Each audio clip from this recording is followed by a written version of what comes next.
बिस्मिल्लाहिर्रहमानिर्रहीम। रब्बिश्रह ली सदरी व यस्सिर ली अमरी वहलुल उक़दतम मिन लिसानी यफ़क़हू क़ौली। बिस्मिल्लाहिर्रहमानिर्रहीम। अस्सलाम वालेकुम dear students, welcome in PMC national MDCAT 2022 biology preparation series के हवाले से हम आज लेक्चर नंबर 17 का आगाज कर रहे हैं। 17th लेक्चर से ऑनवर्ड फिर इस वीक में जितने लेक्चर्स हमारे कवर होंगे वो इंशाल्लाह जो हमारा वीकली टेस्ट नंबर 5 है उसके अंदर वो टॉपिक सारे इंक्लूडेड होंगे। आज का ये जो लेक्चर है हमारा उसमें हमने जिन चीज़ों को कवर करना है उसमें Calvin cycle which is a kind of dark reaction of the photosynthesis involves two type of metabolic events. One of them is called Calvin cycle या C3 pathway, ये हम डिस्कस करेंगे, और दूसरा Hertzsprung cycle या जिसको C4 pathway कहा जाता है। तो दरअसल ये दोनों light independent phase of photosynthesis या जिसको डार्क रिएक्शन कहते हैं उसके दो डिफरेंट पाथवेज हैं। तो इनको हमने आज के इस लेक्चर के अंदर कवर करना और इससे रिलेटेड जो कुछ एमसीक्यूज उनकी प्रैक्टिस भी हम करेंगे इस लेक्चर में। मैकेनिज्म ऑफ फोटोसिंथेसिस आप इससे पहले डिस्कस कर चुके हैं। हमने एक लेक्चर के अंदर आपको ओवरव्यू प्रोवाइड किया था और उसमें आपको बताया था कि दो फेजेस पर ये प्रोसेस फोटोसिंथेसिस का मुश्तमिल होता है। One of them is known as light dependent phase या इसको लाइट रिएक्शन कहते हैं, और दूसरा लाइट इंडिपेंडेंट फेज या डार्क रिएक्शन। तो आज ये लाइट इंडिपेंडेंट फेज या डार्क रिएक्शन को डिटेल के साथ देखेंगे हम। लाइट इंडिपेंडेंट फेज या डार्क रिएक्शन असल में ये दो मुख्तलिफ तरह के प्लांट्स में मुख्तलिफ अंदाज में परफॉर्म होता है। मसलन कुछ प्लांट्स ऐसे हैं, बल्कि ज़्यादातर प्लांट्स ऐसे हैं जिनके अंदर डार्क रिएक्शन के दौरान एक मेटाबॉलिक पाथवे परफॉर्म होगा जिसे केल्विन साइकिल कहा जाता है। केल्विन साइकिल को C3 पाथवे भी कहते हैं। C3 पाथवे से क्यों कहते हैं अभी हम इसके ऊपर रोशनी डालेंगे, इसको हम पॉइंट आउट करेंगे। आपने इस पॉइंट को ज़रूर याद रखना, अक्सर MCQs में ये बात पूछी जाती है। तो कुछ प्लांट्स में आप देखेंगे कि ड्यूरिंग डार्क रिएक्शन सिर्फ केल्विन साइकिल परफॉर्म होगा, लेकिन दूसरी तरफ कुछ प्लांट्स ऐसे हैं जिनमें केल्विन साइकिल तो होगा ही डार्क रिएक्शन में, but in addition to Calvin cycle वो प्लांट्स हैच-स्लेक साइकिल भी परफॉर्म करते हैं। हैच-स्लेक साइकिल का दूसरा अल्टरनेटिव नेम है C4 पाथवे। इसको C4 पाथवे किस बुनियाद पर कहा जाता है इसको भी हम अभी पॉइंट आउट करते हैं। बहरहाल आप ये याद रखिए कि ये दो डिफरेंट ग्रुप ऑफ प्लांट्स की बात हो रही है। ज्यादातर प्लांट्स ऐसे हैं जिनमें ड्यूरिंग डार्क रिएक्शन सिर्फ केल्विन साइकिल परफॉर्म होना है, और इन्हीं प्लांट्स को दरअसल C3 प्लांट्स कहा जाता है, जैसे वीट, राइस, कॉटन, सनफ्लावर। ये एग्जांपल्स हैं इस तरह के प्लांट्स की जिनमें डार्क रिएक्शन के दौरान सिर्फ केल्विन साइकिल होगा।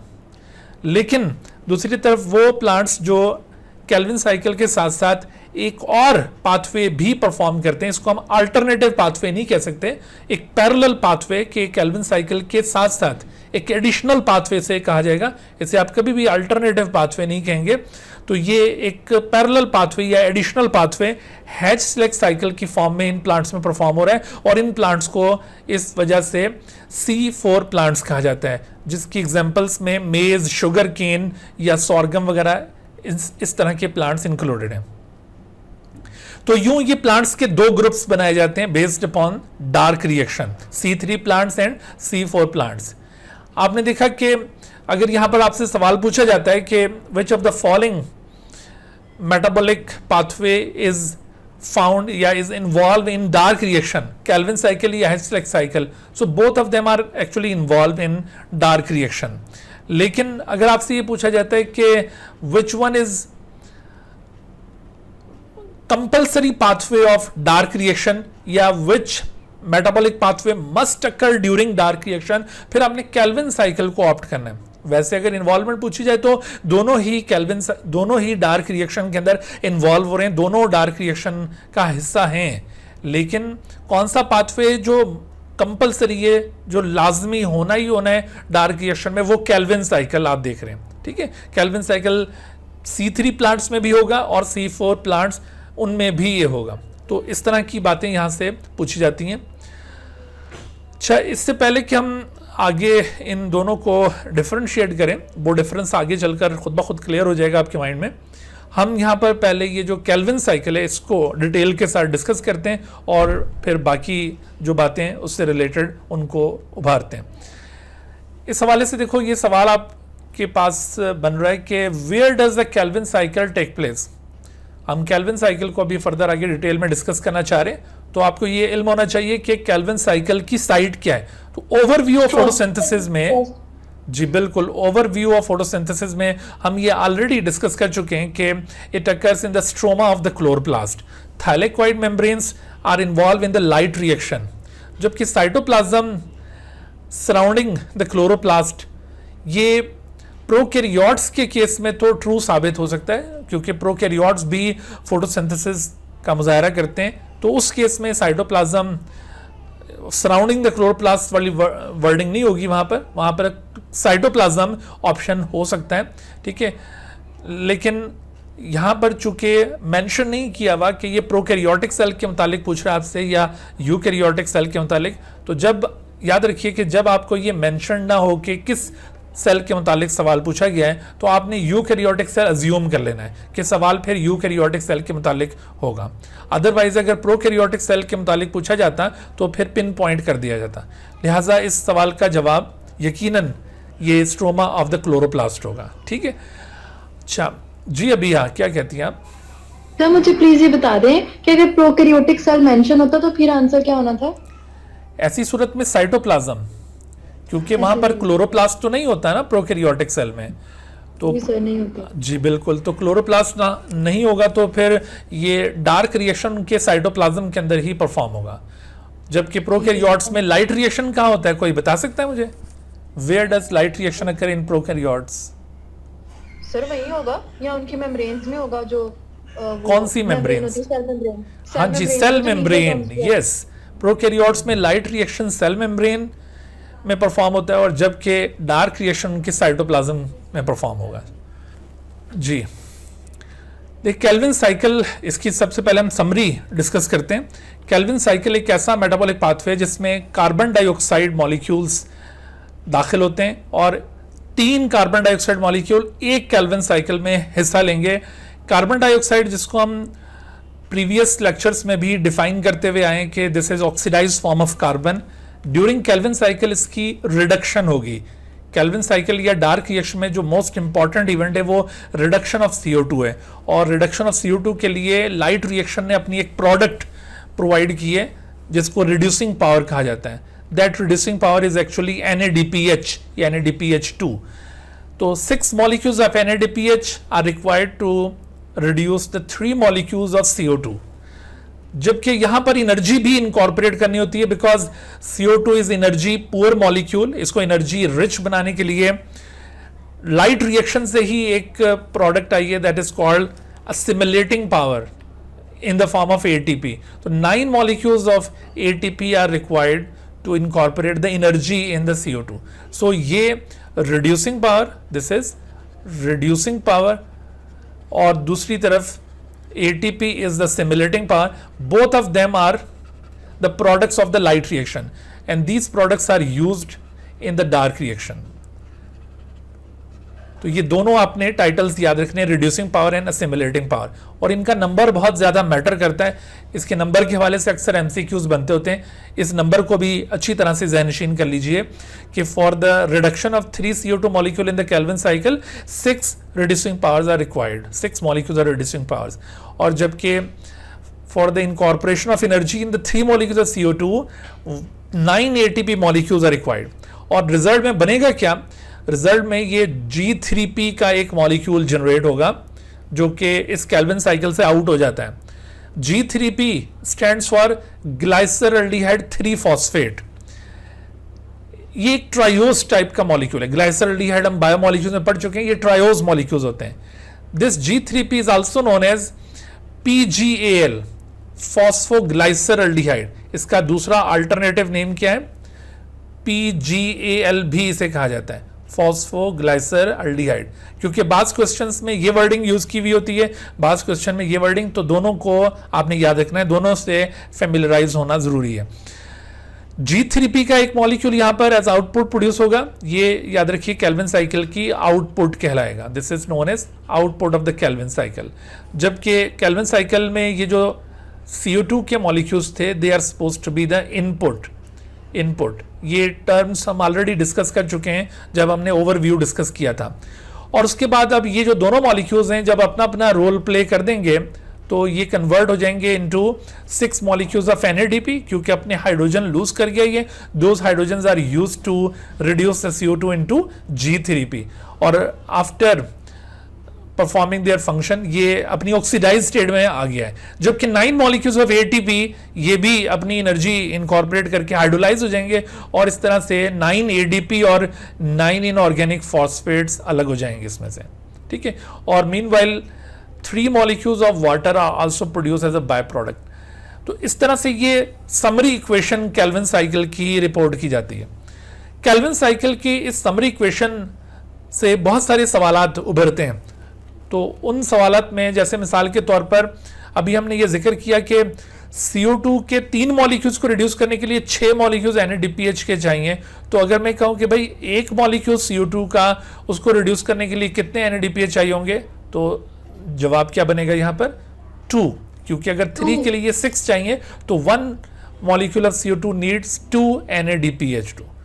और इसी तरह से इस सिंगल CO2 को एनर्जाइज करने के लिए how many ATPs are required, तो अगर 3 के लिए 9 है तो 1 के लिए 3 हो जाएगा ये। तो आपने इस तरह से ये एक रेशो याद रख लेना है, this is ratio of number of CO2 to number of NADPH to number of ATP in the Calvin cycle. ये रेशो बनेगा 1:2:3।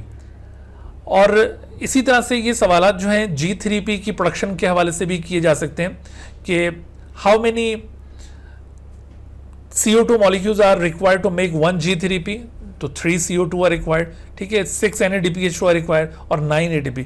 और याद रखो कि ये जो G3P मॉलिक्यूल है इस तरह के 2 मॉलिक्यूल्स क्योंकि एक केल्विन साइकिल से एक इस तरह का मॉलिक्यूल लिबरेट होता है, जब इस तरह के 2 मॉलिक्यूल्स हासिल हो जाते हैं so such 2 molecules will combine together to make a molecule of the glucose.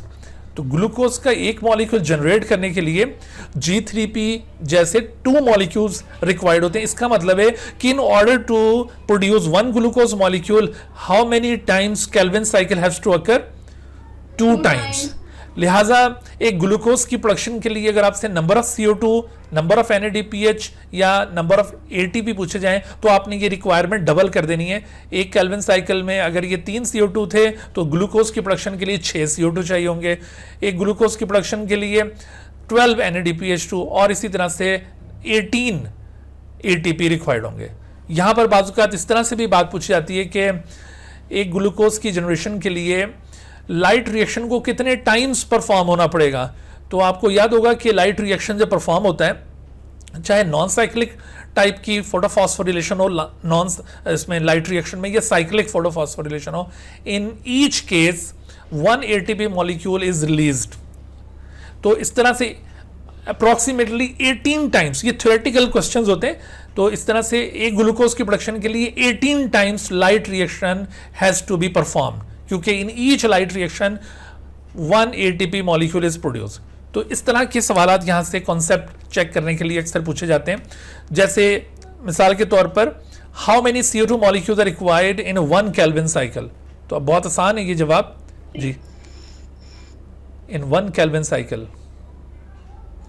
एक में तो 3 ही चाहिए। हाँ, तो yes 3 is the right answer, good जी। फिर देखिए how many CO2 molecules are required to make 1 glucose molecule in photosynthesis. 6। तो अब ये रिक्वायरमेंट डबल हो गई, दैट इज 6। और इसी तरह से what is the ratio of number of ATP to number of NADPH to number of CO2 that are required in the Calvin cycle. क्या रेशियो होगा? 3:2:1 वो डी वाला ऑप्शन होगा, डी वाला, क्योंकि देखो रेशो बताते हुए आपने सीक्वेंस का जरूर ख्याल रखना होता है। यहां पर नंबर ऑफ ATP पहले दिया हुआ है, तो नंबर ऑफ ATP ये 3 और इसी तरह से ये 2 और ये 1। अगर हम रेशो यूं पूछें number of CO2 to number of NADPH to number of ATP, फिर तो 1:2:3 हो जाएगा। लेकिन अभी इस वक्त जो सवाल में पूछा गया है वो इस तरह से 3:1 बनता है, तो राइट आंसर इज डी। ठीक है भाई, तो ये केयरफुल है ना जहां पे रेशो के सवालात आए। अच्छा, what is the ratio of number of ATP to number of NADPH to number of CO2? ये तो सवाल हो गया ना जी, बिल्कुल ये वही था, दोबारा रिपीट हुआ। अच्छा, अब देखते हैं ये जो मैंने आपको समरी बताई थी ना, तो केल्विन साइकिल ये इतना सिंपल इवेंट नहीं है कि बस यूं एक रिएक्शन परफॉर्म हो जिसमें 3 CO2 और 6 NADPH2 ये इस तरह से आपस में रिएक्ट करें और एक ही दफ़ा में ये G3P का एक मॉलिक्यूल बन जाए। ये इतना सादा सा मेटाबॉलिक पाथवे नहीं है, बल्कि ये एक बड़ा कॉम्प्लेक्स मेटाबॉलिक इवेंट है, और इसी कॉम्प्लेक्सिटी की वजह से इसको डिफरेंट फेजेस में हम स्टडी करेंगे। उसमें से पहला फेज कहलाएगा कार्बन फिक्सेशन, दूसरा फेज रिडक्शन, और तीसरा phase regeneration of CO2 acceptor कहलाता है। ये केल्विन साइकिल के ये तमाम फेजेस और इसके जितने भी रिएक्शंस हैं, they were reported by the team of Melvin Calvin. उस शख्स का नाम था मेल्विन केल्विन, जिसने और उसके साथियों ने ये पूरा पाथवे डिस्कवर किया था। इसी मुनासबत से इसको केल्विन साइकिल का नाम दिया गया। केल्विन उस शख्स का नाम है, ठीक है। अच्छा, तो ये केल्विन साइकिल को C3 पाथवे भी कहते हैं। आपने अभी तवज्जो कायम रखनी है कि इसको C3 पाथवे क्यों कहा जाता है, ठीक है। तो ये अभी हम रीजन यहाँ पे पॉइंट आउट करेंगे कि why it is called C3 pathway जी। तो ये जो 3 फेजेस थे, इसमें सबसे पहला जो फेज है that is called carbon fixation. आइए देखते हैं कि कार्बन फिक्सेशन में क्या होने जा रहा है। देखो, कार्बन फिक्सेशन का आगाज इस तरह से होता है कि एक मॉलिक्यूल जो पिछली केल्विन साइकिल से यहाँ पर प्रोड्यूस हुआ होता है, that molecule is known as ribulose 1,5 bisphosphate. Ribulose 1,5 bisphosphate ये बेसिकली एक पेंटोज शुगर है। पेंटोज, इसको पेंटोज फॉस्फेट शुगर कहा जाता है। चूंकि ये फॉस्फोरिलेटेड शुगर है और it is highly phosphorylated. Highly से मतलब है कि एक के बजाय 2 फॉस्फेट इसके पास मौजूद हैं, तो इस वजह से इसको हाईली फॉस्फोरिलेटेड शुगर कहा जाता है। एक फॉस्फेट ग्रुप इसके कार्बन 1 के ऊपर अटैच है और दूसरा फॉस्फेट ग्रुप इसके कार्बन 5 के ऊपर अटैच है। तो ये आपसे सवालात इस तरह के पूछे जा सकते हैं कि which of the following is represented by 1,5 in the ribulose 1,5 bisphosphate। ये जो 1,5 है इससे क्या रिप्रेजेंट हो रहा है? तो इससे नंबर ऑफ फॉस्फेट रिप्रेजेंट हो रहे हैं या पोजीशन ऑफ फॉस्फेट रिप्रेजेंट हो रहा है? आप क्या समझते हैं, क्या चीज इससे इंडिकेट की? Position of phosphate. इससे पोजीशन, बिल्कुल, इससे पोजीशन ऑफ फॉस्फेट का हमें पता चल रहा है। अच्छा, हम यहाँ पर पाथवे के अंदर एक और भी नंबर यूज करेंगे जिसको एनसर्कल किया हुआ होगा। This encircled number indicates the number of molecules. जैसे आपसे अगर पूछा जाए कि केल्विन साइकिल के जो पहला स्टेप है that is called carbon fixation, Calvin cycle के कार्बन फिक्सेशन में how many molecules of ribulose 1,5 bisphosphate participate, तो आपने 3 मॉलिक्यूल्स याद रखने हैं। अच्छा, राइबुलोज 1,5 बिसफॉस्फेट की एब्रीविएशन अक्सर यूज की जाती है। इस एब्रीविएशन को भी आप याद रखिए, इसे RUBP लिखा जाता है। Ribulose 1,5 bisphosphate is abbreviated as RUBP। तो RUBP टर्म भी अक्सर MCQs में यूज की जाती है, बजाय पूरा नाम लिखने के RUBP टर्म यूज की जाएगी, तो आप इससे भी फेमिलियर रहें। असल में ये जो मॉलिक्यूल जिसका हम इतना ज्यादा जिक्र कर रहे हैं, this is very important molecule, और यहाँ पर केल्विन साइकिल में इसका स्टेटस क्या है? इसका स्टेटस है CO2 acceptor. This is actually CO2 acceptor molecule, क्योंकि केल्विन साइकिल में कार्बन फिक्सेशन में कार्बन डाइऑक्साइड इनकॉर्पोरेट होगी। तो कार्बन डाइऑक्साइड को इस्तकबाल करने वाला मॉलिक्यूल, कार्बन डाइऑक्साइड के साथ जो सबसे पहला मॉलिक्यूल इंटरेक्ट करेगा वो दरअसल यही राइबुलोज 1,5 बिसफॉस्फेट है। इस वजह से इसका डेजिग्नेशन यहाँ पर क्या है? CO2 acceptor. तो ये CO2 एक्सेप्टर CO2 के साथ यूं रिएक्ट करता है। देखो, ये CO2 के 3 molecules each containing 1 carbon atom, और इस तरह से ये 3 molecules of CO2 react with 3 molecules of RUBP। आपने यहाँ पर एक और चीज पे भी गौर किया है कि हमने इन मॉलिक्यूल्स की जो डायग्रामेटिक रिप्रेजेंटेशन की है उसमें ये सर्कल्स दिखाए हुए हैं। So actually each circle indicates a carbon atom. तो यहां पर ये चूंकि RUBP के केस में 5 सर्कल्स दिखाएं, इसका मतलब 5 कार्बन एटम इसके अंदर मौजूद है, जबकि इसी तरह से CO2 का एक मॉलिक्यूल कितने कार्बन से मुश्तमिल है, सिंगल कार्बन पर। लिहाजा जब ये पहला CO2 पहले RUBP के साथ रिएक्ट करेगा तो ऐसी सूरत में आपके ख्याल में कितने कार्बन्स पर मुश्तमिल कोई कंपाउंड प्रोड्यूस होना चाहिए? 6 कार्बन कंपाउंड प्रोड्यूस होना चाहिए when CO2 reacts with RUBP, या 3 कार्बन कंपाउंड प्रोड्यूस होना चाहिए? यहां पर क्या बनना चाहिए? सर बनना तो 6 वाला चाहिए, लेकिन वो अनस्टेबल होता है। जी बिल्कुल बिल्कुल दुरुस्त फरमाया। देखो 1 कार्बन CO2 के पास है और 5 कार्बन RUBP के पास हैं। जब ये दोनों रिएक्ट करेंगे तो यहां पर एक 6 कार्बन मॉलिक्यूल प्रोड्यूस होगा। जब दूसरा CO2 दूसरे RUBP के साथ रिएक्ट करेगा तो another 6 carbon molecule is produced, and when the third CO2 reacts with the third RUBP another 6 carbon molecule is produced. So as a whole यहाँ पर कितने ये 6 carbon molecules produce हो जाएंगे? Total 6 carbon molecules will be produced, क्योंकि 3 CO2 3 RUBP के साथ combine करें 1 by 1 तो यूं total 6 carbon molecules will be produced at this point. But these 6 carbon molecules are actually unstable molecules. ये प्रोड्यूस होने के बाद यहाँ पर एग्जिस्ट नहीं करते, and soon after their formation they are cleaved from the center and they split into 3 carbon molecules. इनकी जब दरमियान से स्प्लिटिंग होगी, ये इस तरह से 6 कार्बन पर मुश्तमिल मॉलिक्यूल दरमियान से स्प्लिट करता है, तो इसकी दरमियान से स्प्लिटिंग के नतीजे में 3 कार्बन्स वाले 2 मॉलिक्यूल्स वजूद में आते हैं। उन मॉलिक्यूल्स का नाम क्या है? उन मॉलिक्यूल्स को कहते हैं 3-फॉस्फोग्लाइसरेट। देखो एक 6 कार्बन मॉलिक्यूल जब टूटेगा, ब्रोकन डाउन होगा, तो 2 3-फॉस्फोग्लाइसरेट बनेंगे। दूसरा जब ब्रोकन डाउन होगा तो मजीद 2 निकलेंगे। तीसरा ब्रोकन डाउन होगा, मजीद 2 निकलेंगे। तो टोटल कितने इस तरह के मॉलिक्यूल प्रोड्यूस हो जाएंगे? Total 6 three phosphoglycerate molecules will be produced.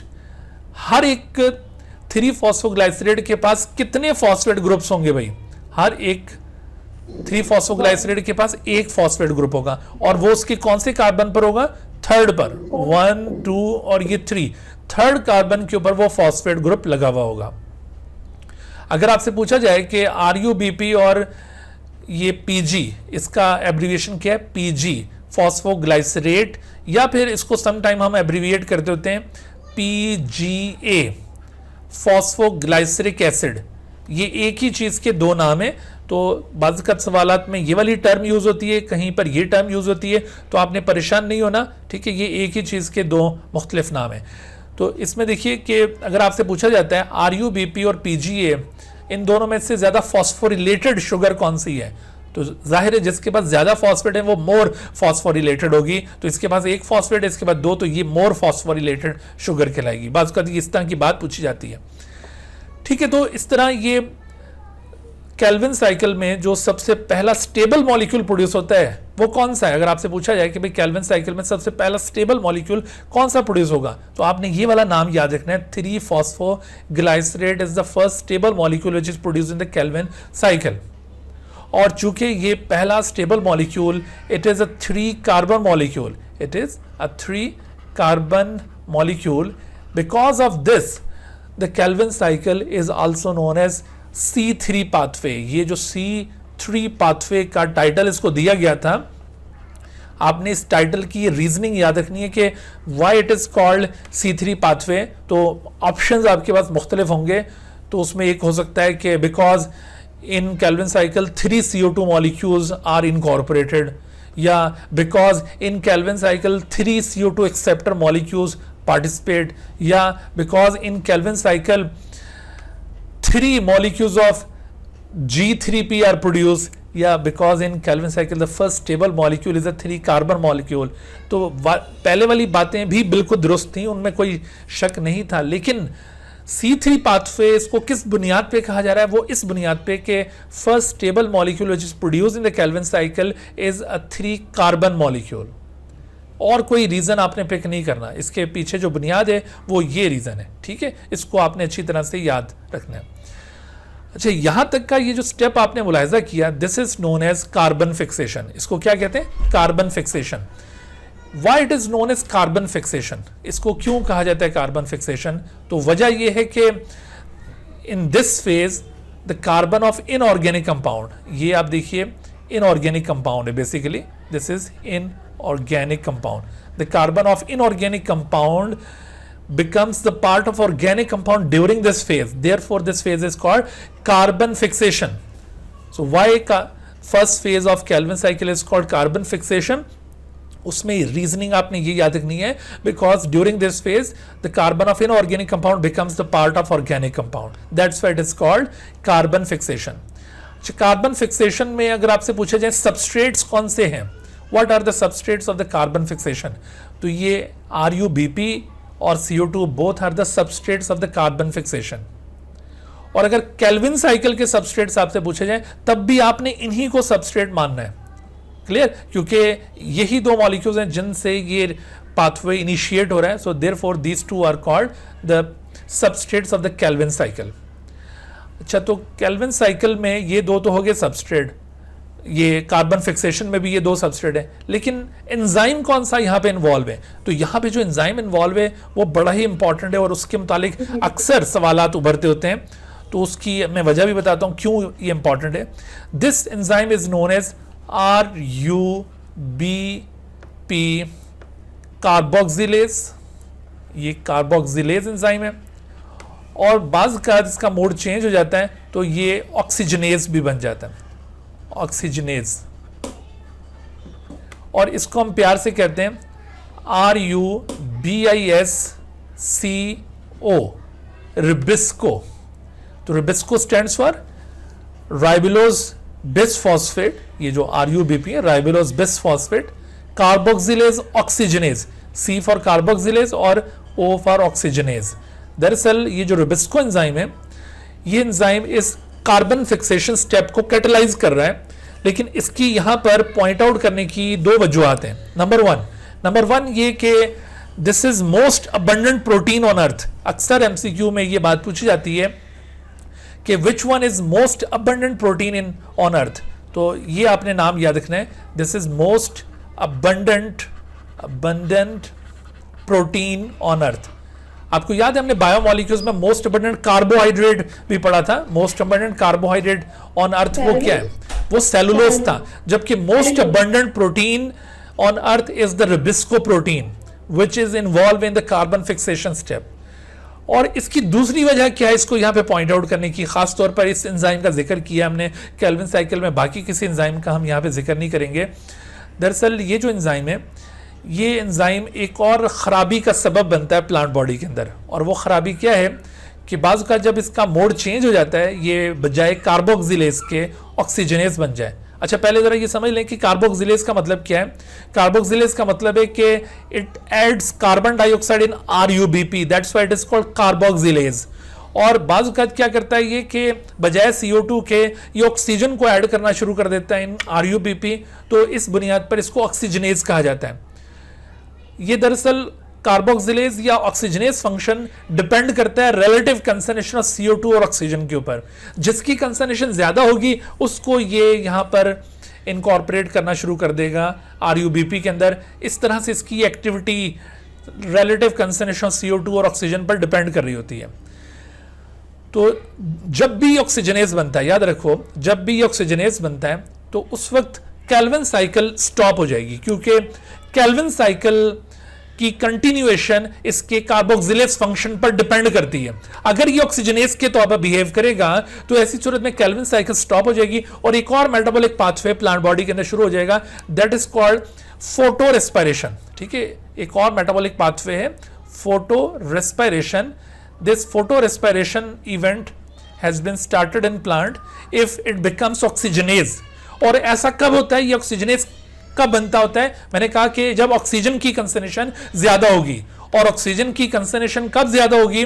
असल में ये प्रॉब्लम आता है जब बाहर बहुत ज्यादा गर्मी पड़ती है, बाहर बहुत ज़्यादा जब गर्मी पड़ती है तो प्लांट अपने स्टोमेटा बंद कर लेते हैं, और स्टोमेटा बंद करने की वजह से जितना CO2 अंदर आ चुका होता है वो केल्विन साइकिल में फिक्स हो जाएगा, और फोटोसिंथेसिस में जो ऑक्सीजन प्रोड्यूस होगी वो स्टोमेटा बंद होने की वजह से बाहर जा नहीं पाएगी, और वो सारी CO2, वो सारी ऑक्सीजन अंदर ट्रैप होगी, और इसी वजह से फिर ये ऑक्सीजनेज के तौर पर एक्ट करना शुरू कर देगा, और प्लांट मजबूरन फोटो रेस्पिरेशन स्टार्ट करने पर ये मजबूर हो जाएगा। ठीक है, तो ये जो फोटो रेस्पिरेशन एक्टिविटी है ये अक्सर जो ट्रॉपिकल एरियाज के प्लांट होते हैं, ट्रॉपिकल से मतलब एक गर्म इलाकों के प्लांट, उनके लिए ये बहुत बड़ा प्रॉब्लम साबित हो सकती है, क्योंकि उनको अक्सर गर्मी में एक्सपोज होना पड़ता है, तो उनकी प्रोडक्टिविटी फोटो रेस्पिरेशन की वजह से अक्सर कम हो जाती है। लिहाजा इन्हीं प्लांट्स के अंदर इस मसले के लिए एक एडाप्टेशन डेवलप होती है।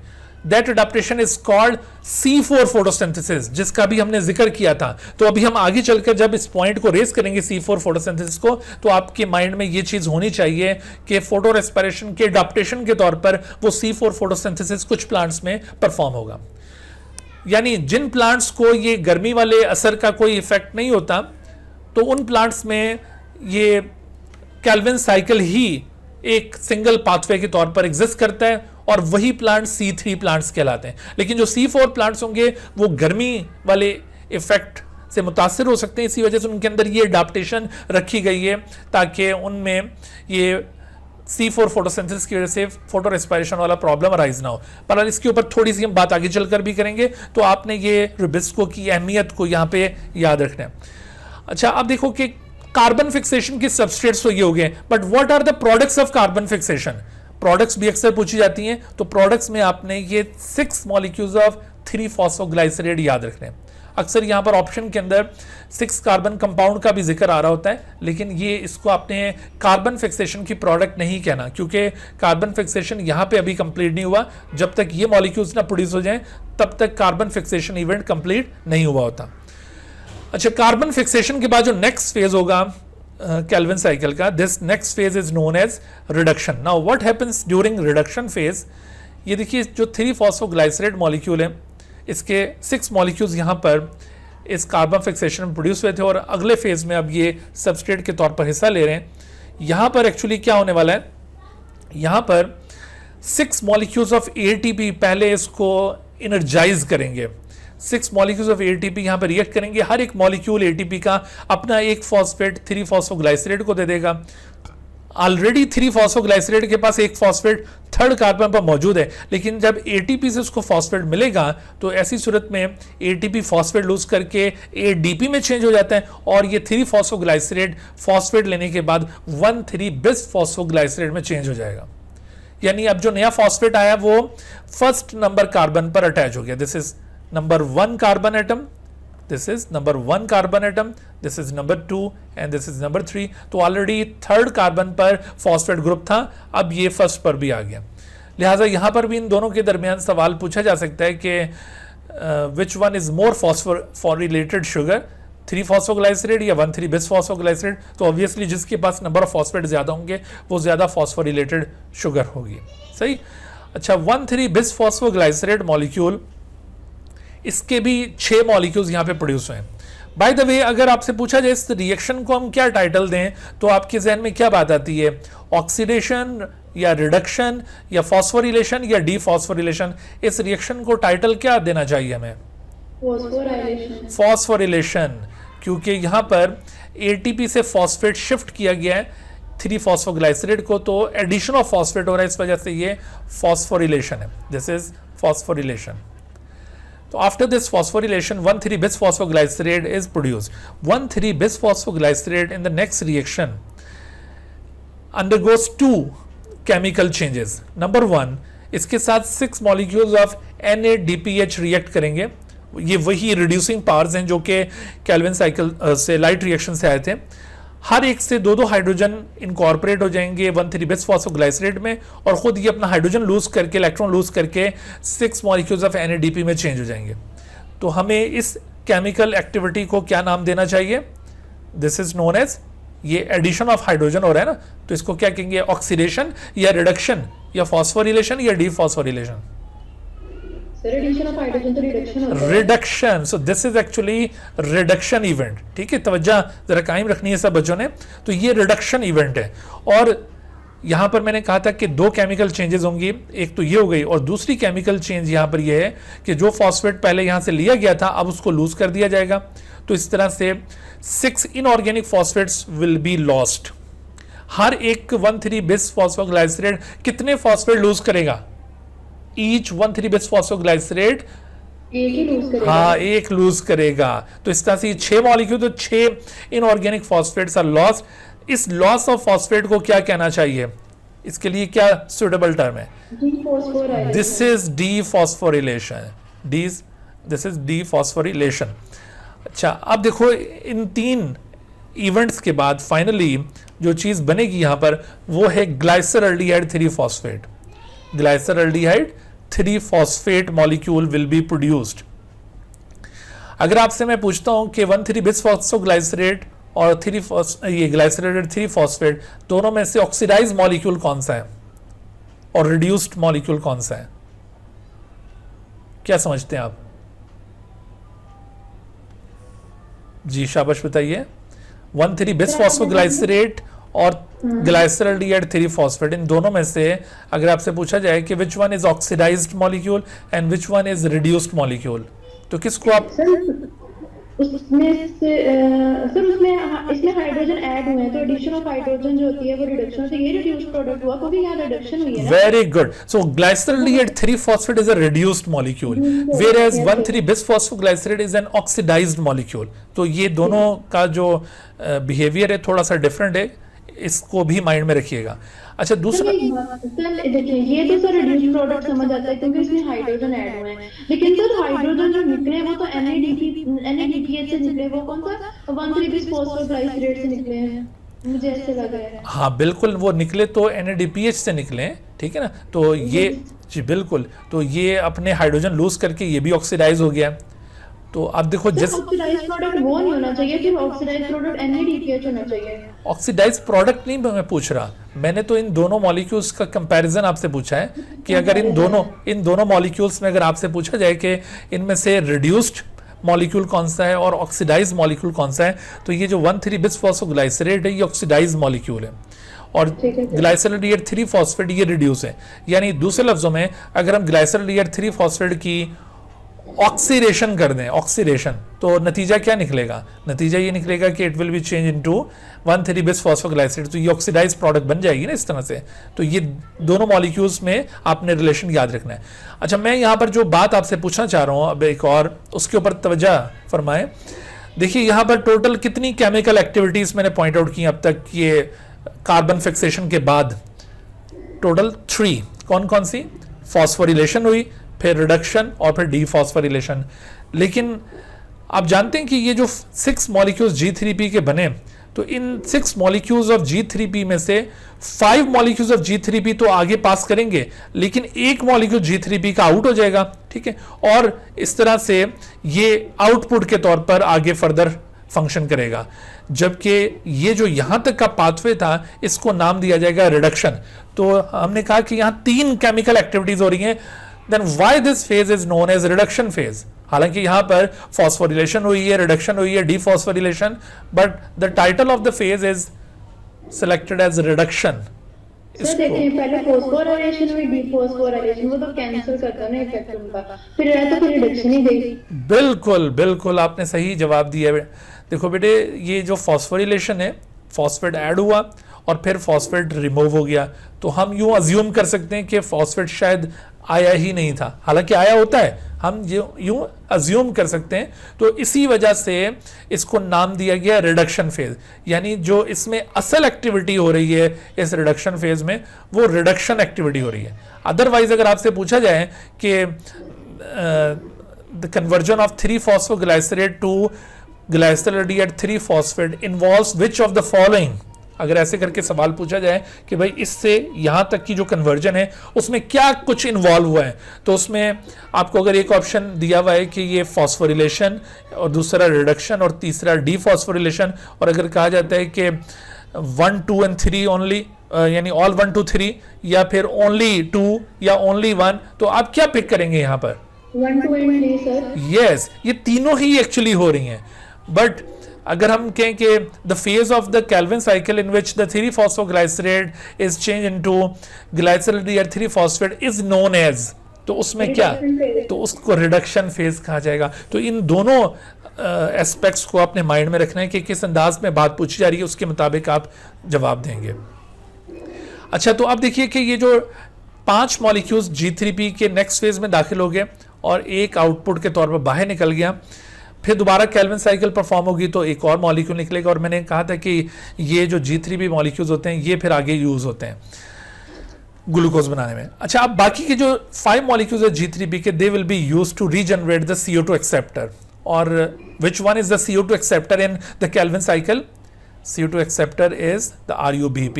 इसको रीजनरेट करना है। इसकी रीजनरेशन एक बड़ा ही कॉम्प्लिकेटेड फेज है, जिसको हम यहाँ पर FSC वाली स्टेज पर बहुत समराइज करके बयान करते हैं। देखो, ये जो ग्लाइसरॉल्डिहाइड 3-फॉस्फेट मॉलिक्यूल्स हैं, इसके टोटल यहाँ पर 5 मॉलिक्यूल्स आपको नजर आ रहे हैं, जबकि हर मॉलिक्यूल के पास कितने कार्बन एटम्स हैं? 3 कार्बन एटम्स हैं। ठीक है, तो इस तरह से अगर मैं आपसे पूछता हूँ कि बताइए इस पूरे स्टॉक के अंदर ये जो 5 मॉलिक्यूल्स का एक कलेक्शन है, total how many carbon atoms are there? तो आंसर क्या होना चाहिए? 15, क्योंकि each contain 3 carbon atom and there are 5 molecules, 5 3 the 15, तो 15 कार्बन एटम्स इन टोटल यहां पर मौजूद हैं। ये 15 कार्बन्स का एक कलेक्शन डिफरेंट रिएक्शंस के जरिए रीअरेंज होगा, और उस रीअरेंजमेंट के नतीजे में आखिरकार RUP प्रोड्यूस हो जाएगा। इसकी एब्रीविएशन है RUP। आखिरकार यहां पर ये RUP प्रोड्यूस होता है। RUP ये एक 5 कार्बन मॉलिक्यूल है, 5 कार्बन मॉलिक्यूल, जबकि इस तरह के यहां पर 3 मॉलिक्यूल्स प्रोड्यूस हुए हैं। अगर यहां पर भी हम number of carbon atoms count करें तो यहां पर भी वही 15 कार्बन एटम्स का एक कलेक्शन हमारे पास आ रहा है, क्योंकि अब मॉलिक्यूल्स में कार्बन्स की तादाद 5 हो गई है, लेकिन नंबर ऑफ मॉलिक्यूल्स 3 है। इस तरह से टोटल यहां पर 15 कार्बन्स मौजूद होंगे। तो actually in terms of number of carbon atoms यहां पर कोई गेन और लॉस नहीं हुआ। In terms of number of carbon atoms यहां पर कोई गेन और लॉस नहीं हुआ। किस चीज का आपको लॉस नजर आ रहा है? शाबाश, आप गेस कर सकते हैं कि 3-फॉस्फोग्लाइसरेट से जब राइबोलोज 5-फॉस्फेट बनेगा तो क्या चीज लॉस हुई है? कार्बन तो लॉस नहीं हुआ। जी शाबाश, क्या? दोबारा बोलिए बेटा। चलो ऑप्शन देता हूं कि अच्छा चलें ऑप्शन देता हूं मैं कि क्या चीज लॉस हुई है। कि कार्बन यहां पे लॉस हुआ, फॉस्फेट लॉस हुआ, नाइट्रोजन लॉस हुआ, या सल्फर लॉस हुआ? तो क्या पिक करेंगे आप? ड्यूरिंग द कन्वर्जन ऑफ सारा कुछ वैसे का वैसे ही है। सारा कुछ वैसे का वैसा ही है। आप जरा काउंट कीजिए कि यहां पर 5 मॉलिक्यूल्स हैं ग्लाइसरॉल्डिहाइड 3-फॉस्फेट के, and each contain how many phosphate group? 1. तो total how many phosphate groups are there in this collection? 5. और यहां पर देखो 3 मॉलिक्यूल्स हैं, हर एक के बाद एक फॉस्फेट है, तो टोटल कितने फॉस्फेट ग्रुप्स हैं? 3. तो क्या लॉस हुआ? फॉस्फेट यहां पे लॉस हुआ है। ठीक है, कार्बन, नाइट्रोजन, सल्फर, बाकी चीजें एज इट इज कायम है। तो लेकिन असल में यहां पर फॉस्फोरस, यहां पे फॉस्फेट ग्रुप वो कम हो गए। तो वो कहां गए? वो दरअसल इन रिएक्शंस के दौरान, जिनको आपने समराइज कर दिया है, उस दौरान में वो फॉस्फेट यहां से लूज हो जाते हैं। कैसे लूज होते हैं मैं अभी आपको उसकी भी झलक दिखाता हूं। बहरहाल ये राइबोलोज 5-फॉस्फेट ये प्रोड्यूस होगा, और अब ये जो राइबोलोज 5-फॉस्फेट और राइबोलोज 1,5-बिस-फॉस्फेट है, ये RUBP और ये RUP, दोनों में आपको कुछ फर्क महसूस हो रहा है? कि क्या फर्क है? फॉस्फेट का उसमें ज्यादा है, उसके पास ज्यादा है, इसके पास कम। तो क्या करना चाहिए अब इसको?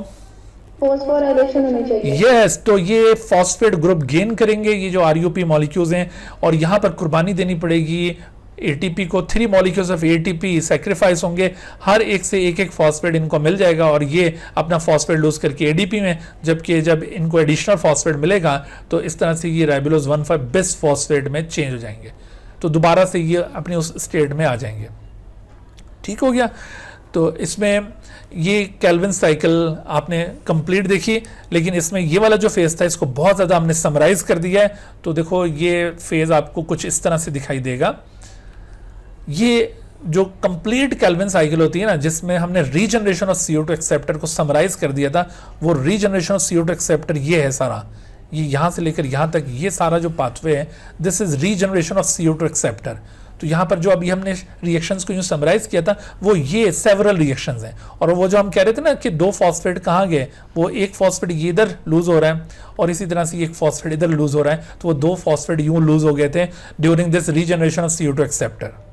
क्लियर होगी बात?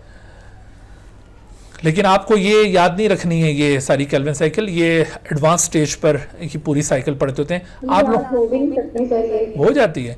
बहरहाल आप लोगों की स्टेज पर आपने इसको अच्छी तरह से जहन में रखना है, और आपको ये अब अंदाजा हो गया है कि रीजनरेशन ऑफ CO2 एक्सेप्टर के दौरान क्या चीज़ खो जाती है इन मॉलिक्यूल्स की।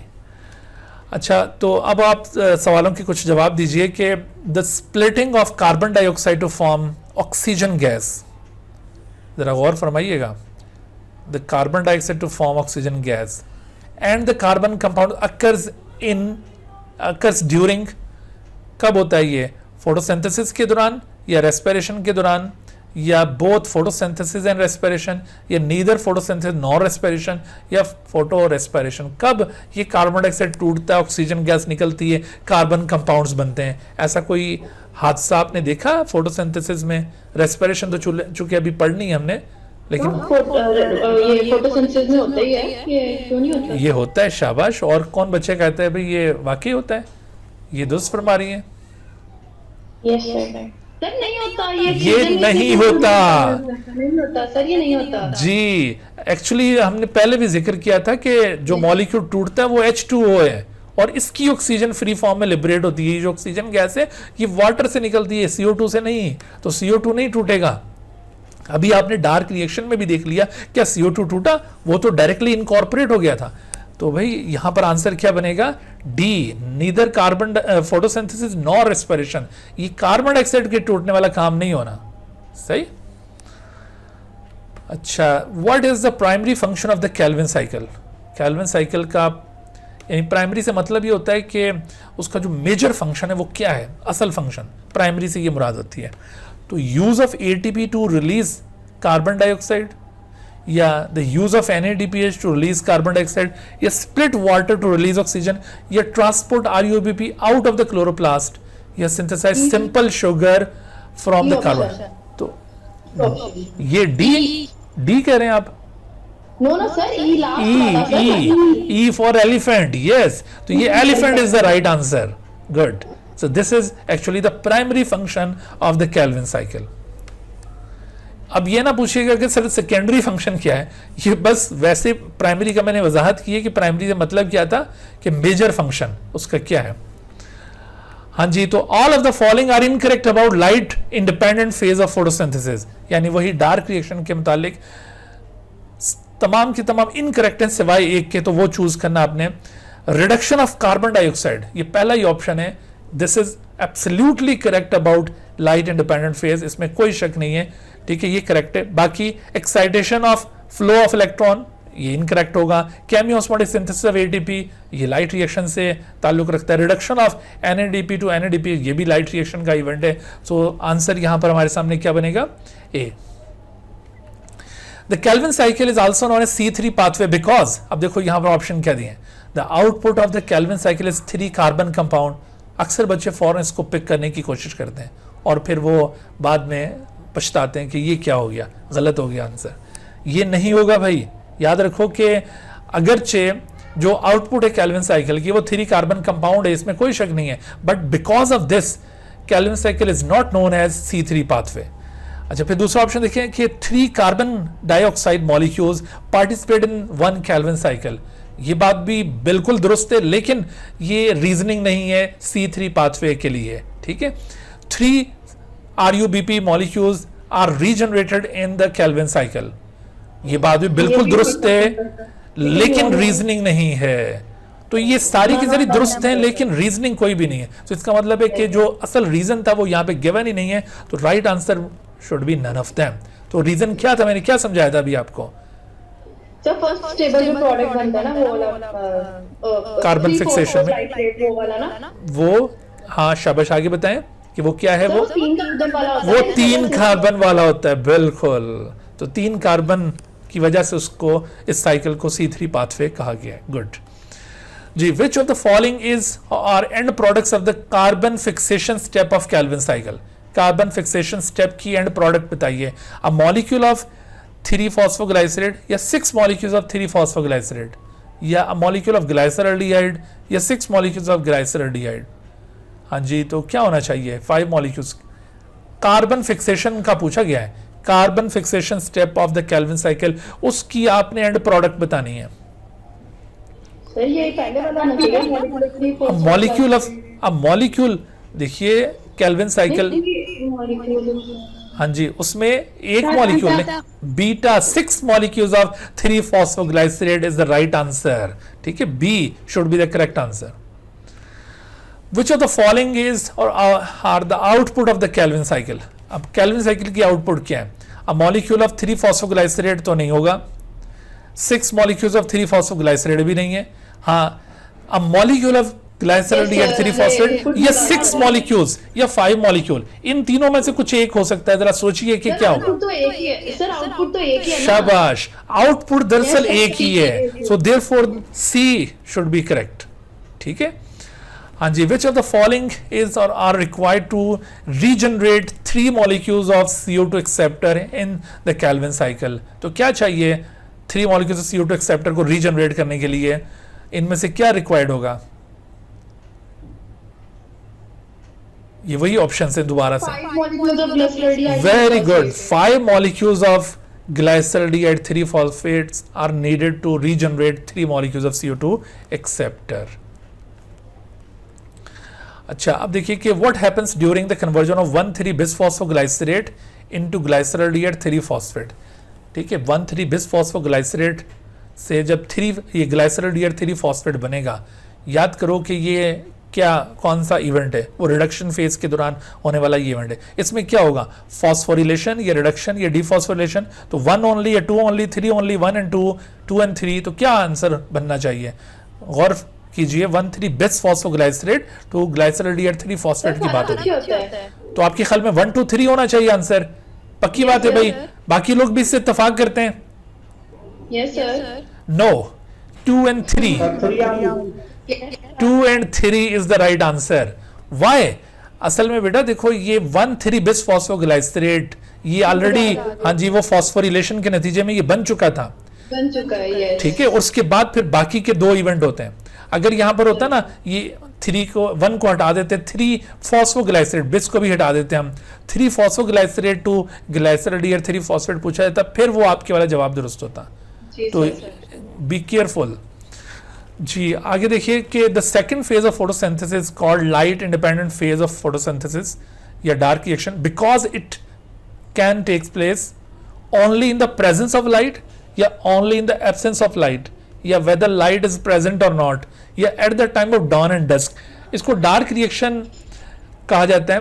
तो वजह क्या है, किस बुनियाद पे इसको डार्क रिएक्शन का नाम दिया गया? तो ये 4 ही option, whether light is present or not। Yes sir, C. पक्की बात है, यस। इंडिपेंडेंट होता है इसलिए। हाँ जी, लाइट इंडिपेंडेंट है क्योंकि लाइट मौजूद हो या ना हो इससे इसको कोई फर्क नहीं पड़ता। तो ये सी इज द राइट आंसर। तो मैंने आपको समझाया था कि ये अमूमन डे टाइम के अंदर ही परफॉर्म हो रहा होता है, लेकिन असल में इसको लाइट की जरूरत नहीं होती, लाइट रिएक्शन की प्रोडक्ट्स की जरूरत होती है। और लाइट रिएक्शन चूंकि डे टाइम के अंदर होगा, इस वजह से ये भी डे टाइम में ही परफॉर्म होगा। अच्छा, which of the following acts as reducing agent in the Calvin cycle? Calvin cycle में रिड्यूसिंग एजेंट कौन सा है भाई? नहीं, यानी डीपीएच होना चाहिए, तो यानी कोई भी नहीं है। नहीं sir, none of them answer. Sure? Yes sir. देख ले अच्छे से। Very good. तो बिल्कुल यहां पर आएगा आंसर नन ऑफ देम। लेकिन अगर कैल्विन साइकिल की जगह यहां पर हम वर्ड फोटोसिंथेसिस यूज कर लेते हैं, तो विच of the following is reducing agent इन तो फिर वाटर को आप पिक कर सकते थे। ठीक है, फिर वाटर होता। Otherwise in case of Calvin cycle यहां पर राइट आंसर बनेगा नन ऑफ देम। अच्छा, अब आखिर में देखिए कि अभी हमने जिक्र किया था ना कि दो तरह के प्लांट्स होते हैं, उनमें एक C3 प्लांट्स जिनमें सिर्फ केल्विन साइकिल होगा और दूसरा C4 प्लांट्स जिसमें केल्विन साइकिल के साथ साथ हैच स्लेक साइकिल भी परफॉर्म होता है। तो अब ये हैच स्लेक साइकिल, ये आपको यहाँ पे शो किया हुआ है, ये कैसे परफॉर्म होगा और क्यों परफॉर्म होगा, दोनों सवालों का हम जवाब यहाँ पे तलाश करते हैं।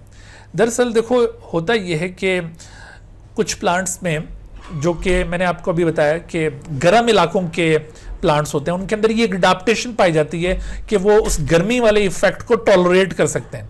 यानी उनमें जब भी उनको गर्मी महसूस होगी वो अपने स्टोमेटा बंद करेंगे, बंद लाजमी करेंगे। ये नहीं है कि इन प्लांट्स में जो ये हॉट इन्वायरमेंट के लिए अडाप्टिव हैं वो अपने स्टोमेटा बंद नहीं करते, they always close the stomata when they are expose in hotness. But उनमें स्टोमेटा बंद करने की वजह से जो फोटो रेस्पिरेशन जैसा प्रोसेस शुरू हो सकता था वो नहीं होगा। वो क्यों नहीं होगा, इसको हम जरा यहाँ पर बयान करते हैं। देखो, ये जो प्लांट्स होते हैं इनके अंदर लीफ का स्ट्रक्चर थोड़ा सा बाकी प्लांट्स के लीव्स के मुकाबले में ज़रा सा डिफरेंट होता है, और इस लीफ की इस खास किस्म की एनाटॉमी को, इसके एनाटॉमिकल स्ट्रक्चर को कहते हैं क्रेन्स एनाटॉमी। क्रेन्स एनाटॉमी, ये क्रेन्स एनाटॉमी क्या चीज़ है? देखिए, क्रेन्स एनाटॉमी ये है कि अगर आप इसके लीफ का सेक्शन कट करके देखें तो लीफ की ये जो अपर और लोअर एपिडर्मिस है, ये आप देखिए अपर एपिडर्मिस और लोअर एपिडर्मिस, तो इन दोनों एपिडर्मिस के दरमियान मीजोफिल टिश्यू प्रेजेंट होता है। और ऑब्वियसली दो तरह का मीजोफिल अमूमन प्रेजेंट होता है, लेकिन यहाँ पर एडिशनली एक और मीजोफिल सेल्स मौजूद होंगे। आमतौर पर जो मीजोफिल सेल्स होते हैं, एक ये इस तरह के पैलिसेड मीजोफिल्स होते हैं जो थोड़े लंबे लंबे सेल्स होंगे, और इसके मुकाबले में कुछ यूँ लूजली पैक सेल्स होते हैं ओवल शेप के, इनको कहते हैं spongy mesophyll.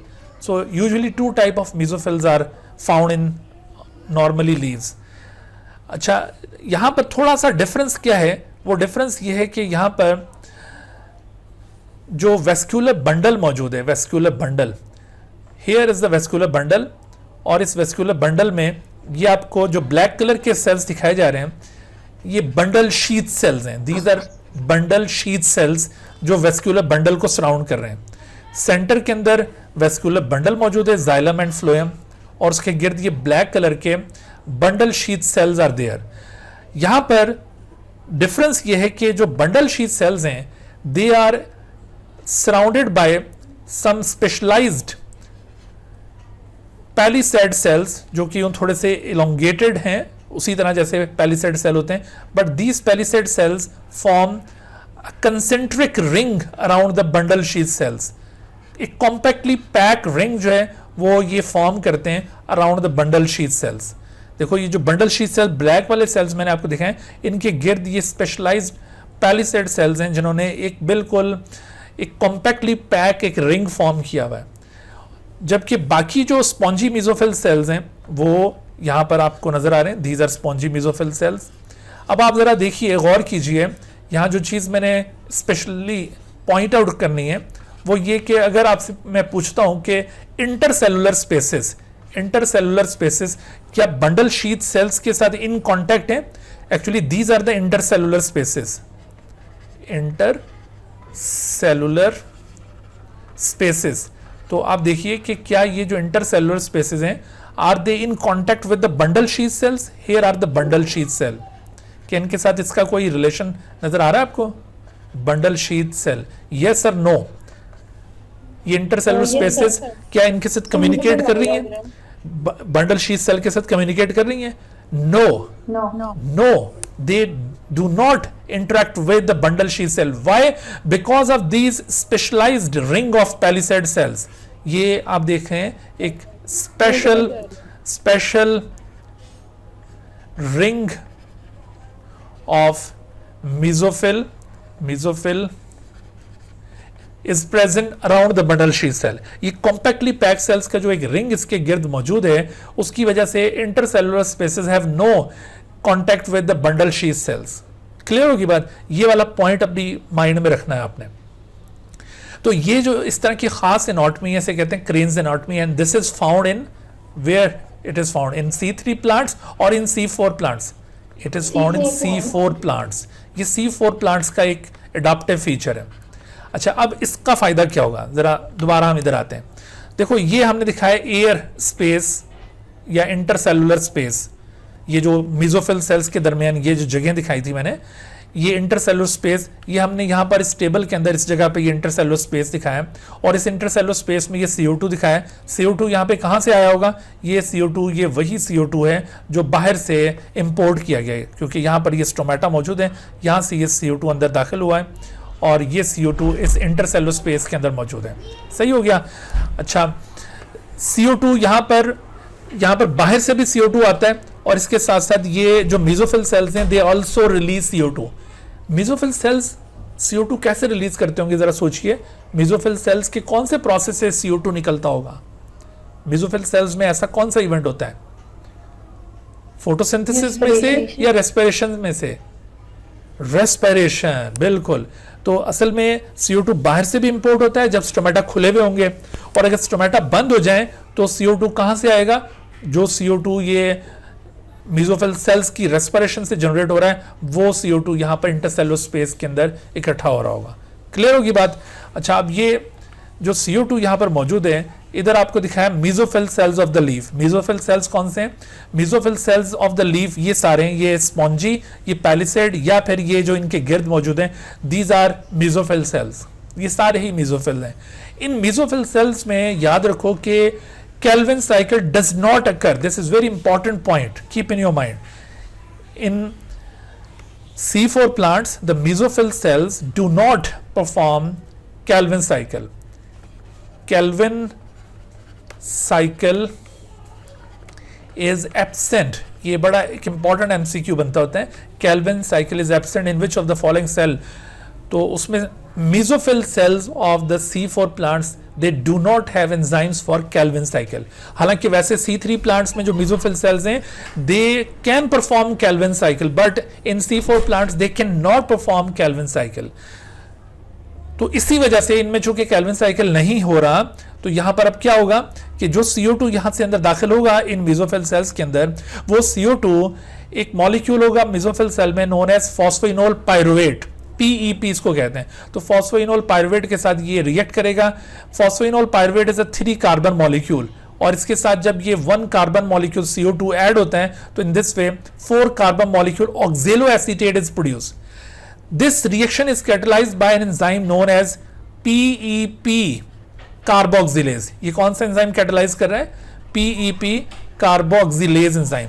So this PEP carboxylase enzyme, this PEP carboxylase enzyme is only carboxylase enzyme. ये ऑक्सीजनेज नहीं है। जैसे वो आपने रिबिस्को देखा था ना, रिबिस्को के अंदर मैंने कहा था दोनों प्रॉपर्टीज हैं, वो कार्बोक्सिलेज भी है और ऑक्सीजनेज भी है। अगर CO2 की कंसंट्रेशन ज्यादा होती थी तो रिबिस्को क्या बन जाता था? कार्बोक्सिलेज। और अगर ऑक्सीजन की कंसंट्रेशन ज्यादा होती थी तो वो ऑक्सीजनेज बन जाता था। यहां पर जो PEP कार्बोक्सिलेज इन्वॉल्व है ये प्योरली कार्बोक्सिलेज है, चाहे CO2 का एक भी मॉलिक्यूल मौजूद हो, इसने उसी को फिक्स करना है। बेशक यहां पर ऑक्सीजन जितनी मर्जी मिकदार में जमा हो जाए, स्टोमेटा बंद होने की वजह से ये ऑक्सीजन को यहां पे फिक्स नहीं करेगा, तो ये CO2 को ही हमेशा फिक्स करेगा। सही है। तो अब देखो, जब ये CO2 यूं फिक्स होगी और ऑक्जेलोएसीटेट बनेगा, तो ऑक्जेलोएसीटेट पहला स्टेबल कंपाउंड इस साइकिल का, therefore this cycle is known as C4 pathway. इस मॉलिक्यूल की वजह से इसको C4 पाथवे नाम दिया गया। और कैल्विन साइकिल को C3 क्यों कहा गया था हम पहले डिस्कस कर चुके हैं। अब देखो, ऑक्जेलोएसीटेट इसकी हो रही है oxidation. This event is actually तो ऑक्सीडेशन। इस ऑक्सीडेशन के बाद ये मैलेट में चेंज हो जाएगा। मैलेट से ये आगे मैलेट ट्रांसपोर्ट होता है into the bundle sheath cell. देखो, बंडल शीथ सेल कहां थे? बंडल शीथ सेल, अब ये अंदर ये ब्लैक वाले सेल बंडल शीथ सेल्स हैं।